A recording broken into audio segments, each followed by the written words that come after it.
Face coal generally refers to coal less than 3 centimeters after coal mining, containing gangue powder and other impurities in the coal seam.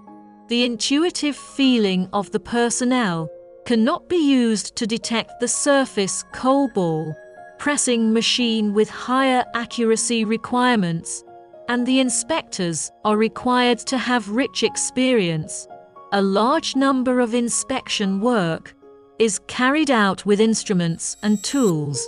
Because the principle and type of instruments and tools are different, it can be divided into general measuring tools, special measuring tools, ball press instruments and meters, optical instrument. This is the use of electrical, magnetic, light, sound, heat, and other physical quantities through the workpiece, caused by changes to detect the technical status of the ball press, is a method.